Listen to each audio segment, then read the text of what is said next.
So, about religion itself, or about the existence of God or of a creator or something like that? So your belief about, say, your position of agnosticism, if you define what it is and whether you think it's the right position. Right, agnosticism. Agnosticism, for me at least, is to realize that there's a possibility of the existence of God, because it's not something that can be disproven, but that it also can't be proven. Right. And the main reason for that is that humans are not God. I don't believe that humans are God. I don't think so. You know. So a finite human being, even if God exists, even if an absolute being like God exists, he cannot assert the existence of God, no matter how much he tries, no matter which ways, which proof is brought to him. You know. That's in my opinion. There's other arguments, but that's one of the main ones. So you would say your position is a type of weak agnosticism, right? So Why weak? From the perspective that strong agnostics would be like, we are like 99% sure there's no God, right? And it's extremely unlikely. So like Richard Dawkins would be a type of strong agnostic. You seem like a weaker agnostic. Would that be correct? I disagree, but I'll agree on something with you. In the way that the existence of God, saying that God exists, I can't say what's the percentage of possibility. I don't think anybody can, really. But I can say that there's a higher possibility that your There's God... a possibility there's a fight going on There right is now. a fight over there, yeah. We're getting the crowd stolen. Yeah, But- we are getting the crowd stolen. But anyway, look, when it comes to atheism, and I want to have obviously a few discussions with you because you come to the park quite often, what I want to speak about is the implications of atheism and the implications of agnosticism. Now, one of the things which I speak about, and I spoke about yesterday, so it's fresh at the top of my head, is that if you believe in a worldview in which God is not a reality, then everything ultimately has no meaning, value, purpose, and there's no certainty in it. So life is meaningless, right? What would you say to that? Because I believe this is a strong argument against weak and strong agnosticism and atheism. Right. Another mic. Another fight broke out. This one is closer. Maybe you guys should do this first, so we can do this. No, she's leaving. Okay, never mind. So you were saying that. What was the question? Okay. I got this. So yesterday I was giving a talk about atheism, agnosticism, and the implications of it. So before we speak about whether atheism or theism is true, or agnosticism in your case, weak agnosticism or strong agnosticism. Yeah, remember, you're saying that life has no purpose if you follow that kind of ideal. Is that Yes, right? yes. Yeah, right, life has no purpose. Nihilism, basically. Nihilism. Not exactly, but it's going to that direction, more or less. I believe in probability. The things that we can assert with the senses that we have. I don't believe our senses are perfect, but with our senses we can assert somewhat the probability of the world that is around. Of course, we can still be mistaken in it, but we can achieve certainty, even if it's limited to us as finite beings, you know? So I think we can achieve certain truths, even though we might still be wrong, but we basically choose what we decide to follow. For example, you chose to be a Muslim. As Christians chose to be Christians, as I choose to be an agnostic. Yeah, I get that, but my question is slightly different. My question is, what do you think about the purpose of life, or life being meaningless, under your perspective, under your worldview? Do you believe there's any objective purpose to why we exist? They can be, but I don't think people can assert that with certainty, because again, they're fine. Okay, so what would you say is the purpose of your life? Of my life, very good question. So, purpose of my life, I chose many different objectives in my life to be my purpose. You know, let's say one of them is to have children, one of them is to keep living. So it's like a Darwinian purpose. More or less. I mean, look, humans are also animals, except that humans are much more developed animals. The basic animal needs is actually something that religion helps a lot with, because religion gives organization in a society, gives purpose to people who find themselves as purposes. You know, I see lots of youths these days saying, "Oh, you know, I never want to have kids, I never want to marry, I never want to have any of that, because it's bullshit. I just want to keep living the life as it is." I don't agree with that. So you're kind of saying religion, and this goes into my favorite area. Religion promotes, in a way, reproduction and survival and these types of things. Okay. So, useful, yeah. would you say for you, religion is an evolved adaptation for us to survive? That's a good question. Yes and no. So religion, That's the best answer. yeah, because in Safest, a way, safest. yeah, no, but look, I'll explain why. Sure. In a way, it is, but in a way, it isn't. Religion is very good for. Okay, look, this is going to be very controversial. I know I'll get lots of people angry because of this, but I don't see I don't see the world the same way that religious people do. I see the world as two ideologies, opposing ideologies. There's the ideology of the wolves, and there's the ideology of the sheep. And the religion is for the sheep. It's for the followers. The wolves are the ones who rule, are the rulers, are the kings, the generals, the emperors. They don't care about religion. They use religion to create purpose for the sheep, to fight for their ambitions. So it's useful to organize humanity. Correct me if I'm wrong. So that idea of Marx, as in religion is the opiate of the masses. Yeah, I don't agree with it. You don't agree with it? No. Okay, but you're saying religion is a way of just controlling people? Yes. Okay, but couldn't we say that about any organized human activity ultimately falls into the category of wolves and sheep? Absolutely. Almost all of the different ideologies. Including atheist movements? Well, that depends. That depends. If atheism is based on debating against religion, then yeah, it can be used for power. If atheism is simply the act of not being religious and not even speaking about religion, then I don't see how that can be used to achieve power. But the same thing applies to religion. So someone is religious, but they're not imposing on someone else. But like what you said about wolves and sheep is, let's apply this to secularism or liberalism, or even communist China, right? So you have these ideals that people believe in, and they impose these on society, and for them, they are the wolves and the people are the sheep. So your analogy would apply just as much to secular ideologies as much as it would apply to religious ideologies. It does, but there's a small differentiation. I can give plenty of examples of countries that didn't have religion, but replaced it with something else, like the Soviet Union, perfect example. No religion, but they had the cult of personality. No, but they did have a religion. In the Soviet Union? Yeah. What it was? Communism. I wouldn't call it a religion. Okay, let's go with the definition of religion. I'm going to give you a definition. I guess if you want to go with semantics, you could compare it to religion. I would say it's a full blown out religion in the same way Darwinism is a religion. Because religion ultimately is a term which you can apply to a worldview which subscribes to something supernatural or does not subscribe to something supernatural. It could even refer to beliefs and values which are unjustified, which people hold on to. So for example, when we look at liberalism is also a religion because it's based upon the assumption, the Hobbesian assumption of human nature, which is unprovable. And when it comes to Darwinism, this is even which academics have recognized that it's actually a religion. Apart from being a scientific theory, it's also a religion. Likewise, scientism, communism, all of these ideologies, ultimately, they have ideals which are untouchable, and those untouchable ideals means that these worldviews are in fact religions. I would say, if you compare liberalism to communism to a religion, for example, like Christianity or Islam, liberalism stands a bit to the side because liberalism is more about the discussion of the different ideas. Of course, there's some ideas that are considered absolute. For example, the idea of free speech. We need to have free speech. Also, but look, you're talking about, firstly, liberalism doesn't allow absolute free speech. That's true, okay?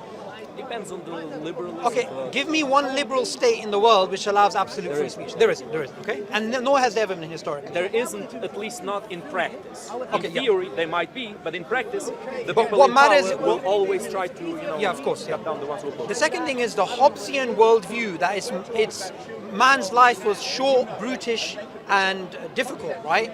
It's what every human for himself, ultimately, right? So that the state of nature, which is ultimately what they derive liberal values from, and that's the presupposition. That's the presupposition that they actually use. Those are unprovable, right? So it is in fact a religion. They are not provable in the way that, for example,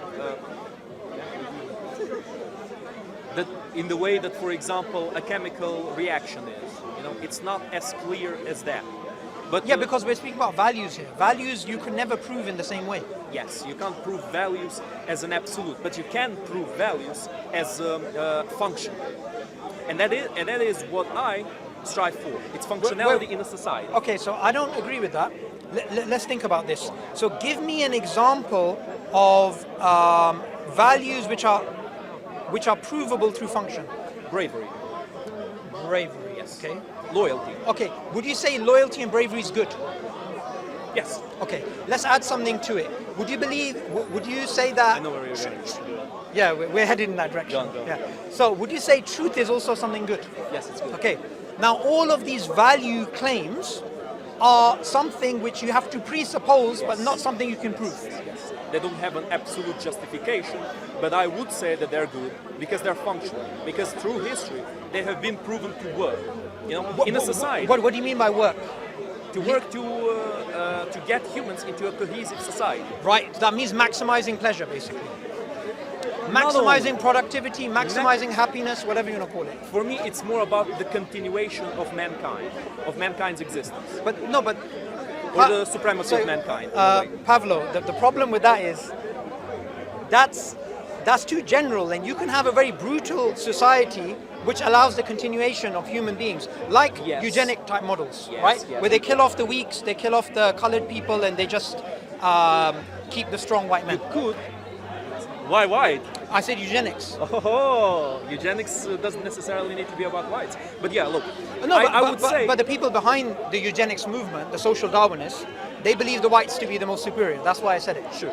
But look, I would argue that that is not beneficial overall for humanity because there's plenty of people that don't fall under the, for example, perfect body shape, blah, blah, blah, condition that they want, and that can be very useful for humanity. Stephen Hawking is the best example.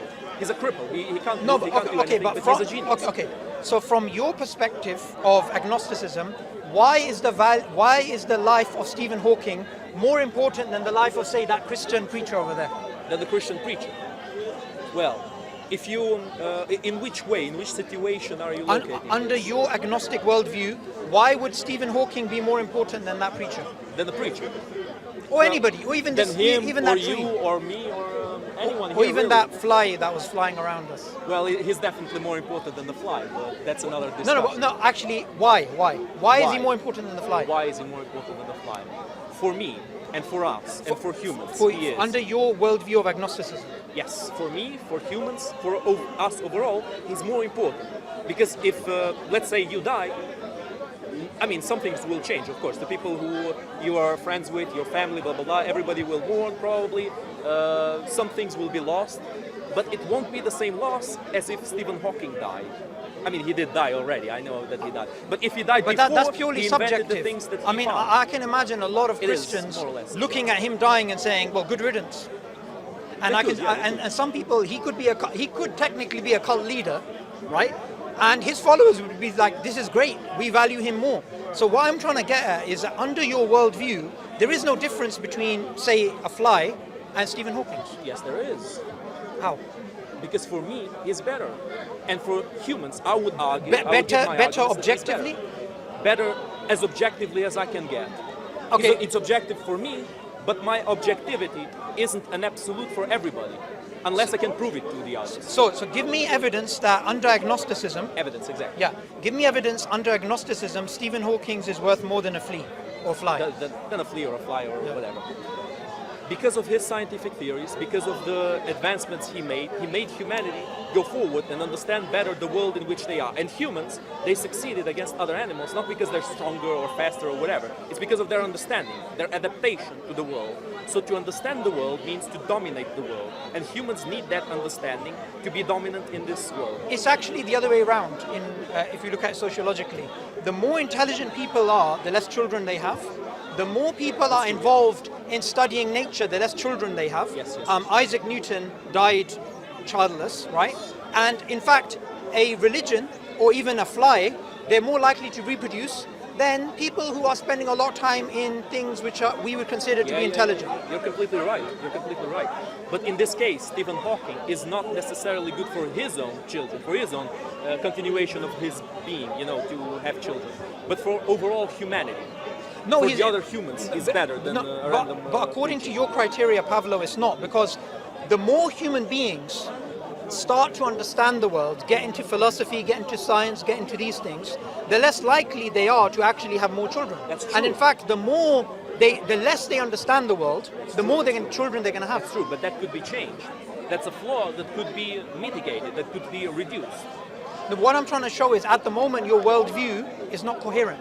Because you're saying the objective is the continuation of humanity. Yes. And I'm trying to show you, if you believe that to be the case, forget scientific advancement. It's just about having lots of things to eat and having lots of sex. No, it's not, because this planet has a time limit.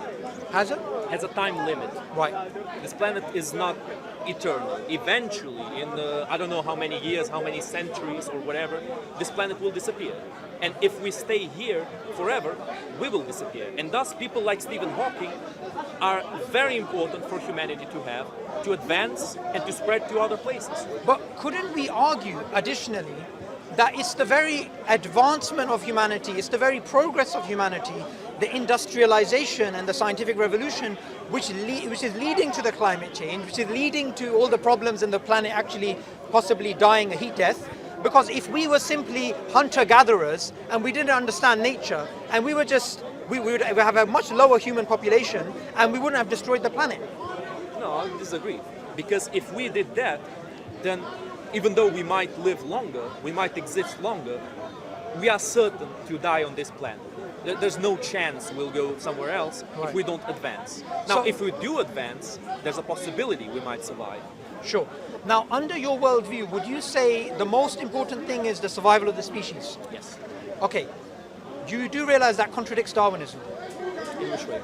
Darwinism, it works by natural selection, working at the gene level, and the most important thing is the preservation of our genes, not even preservation of organisms, let alone species.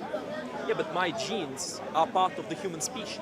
If I preserve my genes, I preserve the human species. And more than that, if That's not necessarily true. with humans it is. Well, homosexuality. Huh? Do you agree with it? What? Homosexuality. What does it have No, to no, do with that's not- that's not- conversation? That goes against the world of the donut. No, that's not related to the discussion. Anyway, look, Do you understand the problem I I raised? understand the problem you're raising, but I would say that humans are not, for example, you know, bed bugs, for example, disgusting creatures. Bed bugs, Right, yeah. disgusting creatures. But the son of a bed bug female can have children with the mother, and there's not going to be inbreeding. With humans, there is going to be inbreeding. It's a taboo, and it's a taboo for a reason. It cannot be done. Simply no. Inbreeding is a complete taboo mainly because humans will have children with mental problems. They will have like children who have arms growing out of the chest. That's an No, exaggeration. I get that, but You get what I mean, yeah, right? Pavlo, So the benefit of humanity is the best thing for each individual human, I would argue. but look, the way we evolved, according to a Darwinian story, is man against man, woman against woman, child against child, pure survival of the fittest. And it's not about selection of the organism, selection of the species or selection of the organism. It's about selection of the genes, and it's a fight for survival. So it's not the case that we all, from a Darwinian perspective, you all need to cooperate and then we'll all get along. Ultimately, all of this veneer of civilization, ethics, morals, it all breaks down to man against man. In fact, look, the way I like to think about it is the film The Joker, right? The new one. The new one, yeah. I watched it twice. I really liked it, right? So the guy, he believes he's just ahead of the curve, right? He thinks this veneer of society in which everyone's pretending to be nice to each other, underneath it there's a veneer. Underneath the veneer is pure brutish and savage behavior, right? Now that selfish type behavior, that is what Hobbes spoke about. That's what Darwin spoke about. That's what the selfish gene idea is about. So your perspective, before we get into whether it's right or wrong, I just want to show it doesn't correlate with the Darwinian picture. Well, I never said I correlate on every single little thing that Darwin says. But I would say that what you're saying is a possible interpretation of Darwinism. But Well, it's that's not the current necessarily. interpretation. Sure, you could say that, but I wouldn't even agree completely that it's the current interpretation, because even though Darwin argues for survival of the fittest, each one for himself, basically, with humans, it's a bit more complex, because humans are not like tigers, for example. Tigers are solitary beings. Humans are... when humans are beings that survive in a society. Humans can't coexist well, can't survive if they don't work in a group. So Yeah. there need to be compromises. Yeah, but you see, I don't disagree with that. But what the Darwinian picture tells us is those compromises, however they are layered, however they're explained, underneath them there's pure selfishness. So for example, there's two ways they mainly try and explain the way we cooperate. Kin selection and reciprocal altruism. So you, Pavlo, I'm going to be nice to you. I'm going to